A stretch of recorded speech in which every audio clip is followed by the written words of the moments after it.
ચાલો આજે વાત કરીએ એક એવા ગ્રંથની જેને સદીઓથી રાજાઓ, નેતાઓ અને સામાન્ય લોકોને પણ રસ્તો બતાવ્યો છે. આ છે ચાણક્ય નીતિ. સફળતા, શક્તિ અને શાણપણનો એક એવો ખજાનો જેના નિયમો આજે પણ એટલા જ શક્તિશાળી છે. ચાલો આ પ્રાચીન જ્ઞાનના રહસ્યોને ખોલીએ. પણ આ શબ્દોની આસલી તાકાત સમજવી હોય તો પહેલાં એ માણસને સમજવા પડે જેની પાછળ આ બધું જ્ઞાન છે. આખરે કોણ હતા ચાણક્ય? વાર્તા શરૂ થાય છે એક તેજસ્વી વિદ્વાનથી, પણ એક ઘમંડી અને ભ્રષ્ટ રાજાએ એમનું બધું જ છીનવી લીધું. અને આ અપમાને એમના દિલમાં બદલાની એવી આગ લગાડી કે જેણે ખાલી એક સામ્રાજ્ય જ નહીં પણ આખા ભારતનો ઇતિહાસ બદલી નાખ્યો. તો એમણે શું કર્યું? એ જ જ્ઞાનને બનાવ્યું પોતાનું સૌથી મોટું હથિયાર. એક સામાન્ય છોકરા ચંદ્રગુપ્તને શોધી એને તાલીમ આપીને એક યોદ્ધા બનાવ્યો અને શક્તિશાળી નંદવંશના પાયા જ હચમચાવી નાખ્યા. યાદ રાખજો, આ ખાલી બદલો નહોતો, આ તો એક આખી ક્રાંતિ હતી. અને બસ એ જ જ્ઞાન અને અનુભવનો નિચોડ એટલે ચાણક્ય નીતિ. અને ના, આ કોઈ ઇતિહાસની ચોપડી નથી. આ તો રણનીતિ, સફળતા અને શાણપણ માટેનો એક એવો નકશો છે જે આજે પણ કામ લાગે છે. ચાણક્યના શાણપણનો પહેલો અને સૌથી અગત્યનો સિદ્ધાંત છે બહારની દુનિયા જીતતા પહેલાં પોતાની અંદરની દુનિયા પર જીત મેળવો. સાચી સફળતાની શરૂઆત આત્મનિયંત્રણથી જ થાય છે. જો ચાણક્યનું માનવું એકદમ સ્પષ્ટ હતું. કોઈ વ્યક્તિની કિંમત એના જન્મથી નહીં પણ એના કર્મ અને એના જ્ઞાનથી થાય છે.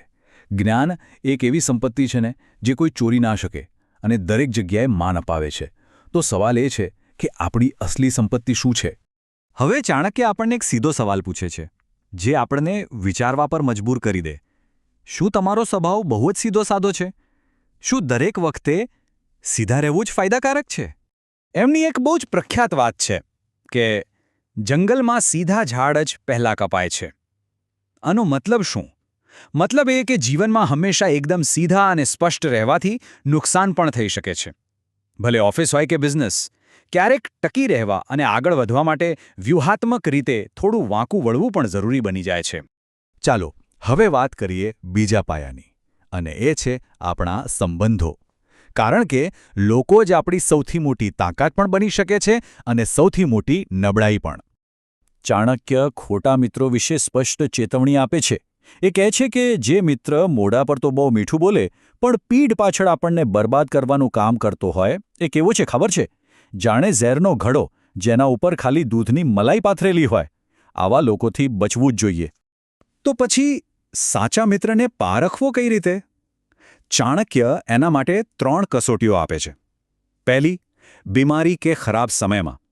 બીજી, કોઈ મોટા સંકટમાં. અને ત્રીજી, જ્યારે કોઈ દુશ્મન સામે આવી જાય. જે આ 3 પરિસ્થિતિઓમાં આપણો સાથ ના છોડે, બસ એ જ સાચું મિત્ર છે. કારણ કે સારા સમયમાં તો આખી દુનિયા સાથે હોય છે, ખરું ને? ઓકે, હવે આવીએ ત્રીજા અને સૌથી અગત્યના મુદ્દા પર. એક્શન એટલે કે અમલ.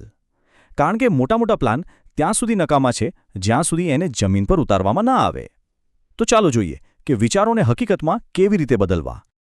આ નિયમ તો બસ ગાંઠ બાંધી લેવા જેવો છે. તમે જે પણ મોટું કામ કરવાનું નક્કી કર્યું છે ને, એનો ઢંઢેરો ના પીટો. એને ગુપ્ત રાખો, ચૂપચાપ એના પર કામ કરતા રહો અને તમારી સફળતાને જવાબ આપવા દો.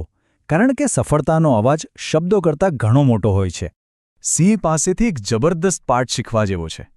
જ્યારે એ શિકાર કરે છે ને, ત્યારે પોતાની પૂરેપૂરી તાકાત લગાવી દે છે. ભલે શિકાર નાનો હોય કે મોટો. ચાણક્ય બસ આ જ કહે છે. કોઈ પણ કામ કરો, પૂરા દિલથી અને પૂરી તાકાતથી કરો. અડધા અધૂરા મનથી કરેલું કામ ક્યારેય શ્રેષ્ઠ પરિણામ આપી જ ન શકે. અને હવે આપણે આવી પહોંચ્યા છીએ ચાણક્યના શાણપણના છેલ્લા સ્તંભ પર, ભવિષ્યનું રક્ષણ. કારણ કે જે આજે તૈયારી નથી કરતો એને કાલે પસ્તાવાનો વારો આવે છે. તો જોઈએ કે લાંબા ગાળાની સુરક્ષા માટે શું કરવું. જુઓ, જ્યારે મુશ્કેલ સમય આવે ત્યારે સૌથી જરૂરી એ જાણવું છે કે કોને બચાવવા, શું બચાવવું સૌથી વધુ જરૂરી છે. કારણ કે જે બધું જ બચાવવા જાય છે એના હાથમાં છેલ્લે કશું જ નથી રહેતું. તો આપણી પ્રાથમિકતાઓ શું હોવી જોઈએ? ચાણક્યનો ક્રમ એકદમ સ્પષ્ટ અને પ્રેક્ટિકલ છે. નંબર 3, પૈસા બચાવો જેથી ખરાબ સમયમાં કામ આવે. નંબર 2, એ જ પૈસાનો ઉપયોગ કરીને તમારા પ્રિયજનોની રક્ષા કરો. અને સૌથી ઉપર, નંબર 1, હંમેશા પોતાની રક્ષાને પહેલી પ્રાથમિકતા આપો, કારણ કે જો આપણે જ સુરક્ષિત નહીં હોઈએ તો બીજાની રક્ષા કઈ રીતે કરી શકીશું? તો આખી ચાણક્ય નીતિનો સાર શું છે? એ જ કે સફળતા કોઈ નસીબની રમત નથી. એ તો સમજી વિચારીને સતત કરેલા કર્મોનું જ ફળ છે. જેવું વાવીશું એવું જ લણીશું. સિમ્પલ. આ બધું જાણ્યા પછી હવે સવાલ ફક્ત એક જ છે. આટલા બધા જ્ઞાનમાંથી એવું કયું એક પગલું છે જે આજે અત્યારે જ જીવનમાં ઉતારી શકાય? કારણ કે જ્ઞાનની અસલી તાકાત તો એના અમલમાં જ છે.